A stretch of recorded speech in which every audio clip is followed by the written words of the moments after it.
मैं हर रोज़ की तरह रात में देश की रक्षा पे तैनात था। अचानक गोलियां चलने की आवाज़ आने लगी।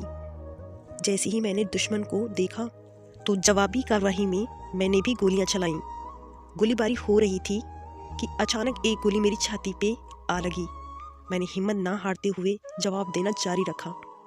मेरे साथी भी मेरे साथ दुश्मन से लोहा ले रहे थे। धीरे धीरे मेरी हिम्मत जवाब देने लगी। मेरी हिम्मत जवाब दे रही थी। दिल में अभी भी जुनून था कि इन दरिंदों को मैं अपने देश में नहीं जाने दूंगा। अगर ये चले गए तो न जाने कितने मासूमों की जान लेंगे। तभी उस अंधेरी रात में सब कुछ धुंधलाने लगा। थोड़ी ही देर में चारों तरफ अंधेरा दिखने लगा। थोड़ी ही देर में सब दर्द खत्म हो गया। सारे आतंकवादी मारे जा चुके थे। मेरे साथी थक चुके थे। मैंने जाकर उनको बधाइयाँ दी, पर उन्होंने कोई ध्यान ना दिया और उन आतंकवादियों की तलाशी लेने लगे।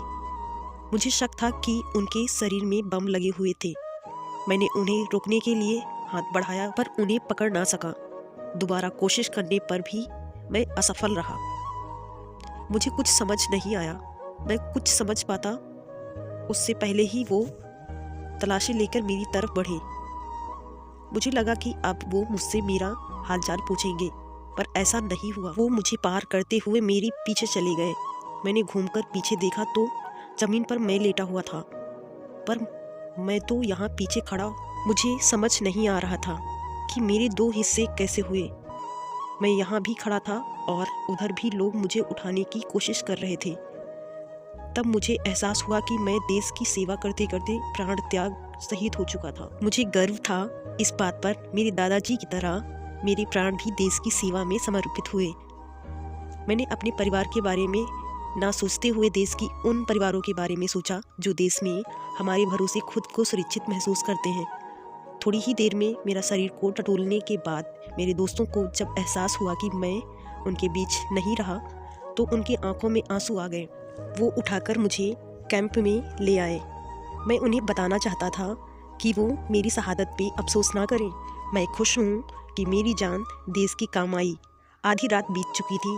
वो रात भी कुछ ज़्यादा ही लंबी होती जा रही थी। मेरे मन में भी अजीब अजीब ख्याल आने लगे।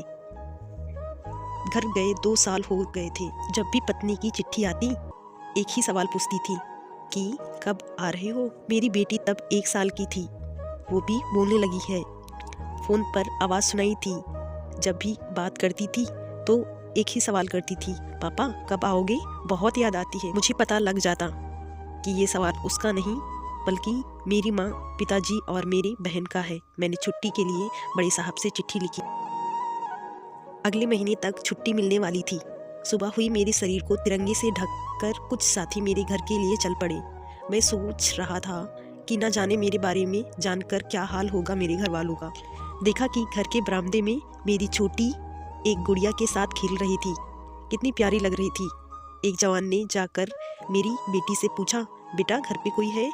दादी जी मंदिर गई हैं, दादाजी अखबार पढ़ रहे हैं और माँ सफाई कर रही है। बिना सांस लिए मीठी सी आवाज़ में एक ही बार में वो सब कुछ भूल गई। मैं एक बार उसे गले लगाना चाहता था।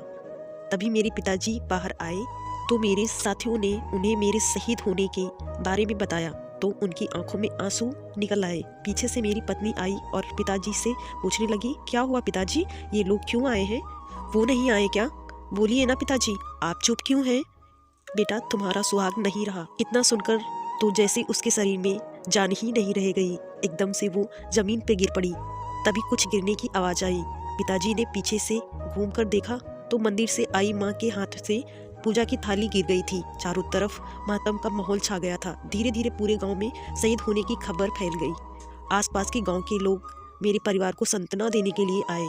मैं इस इंतजार में था कि अचानक एक चिट्ठी आई जिसमें मेरी पत्नी को मेरे शहीद होने के पर मेडल देने के लिए दिल्ली बुलाया गया था। ये पढ़कर कई दिनों के रुके हुए आंसू बाहर निकले। ये कहानी आप सोनी टिप्स पे पढ़ रहे थे। मिलते हैं एक नई कहानी के साथ। तब तक चैनल को सब्सक्राइब करें, वीडियो को लाइक करें।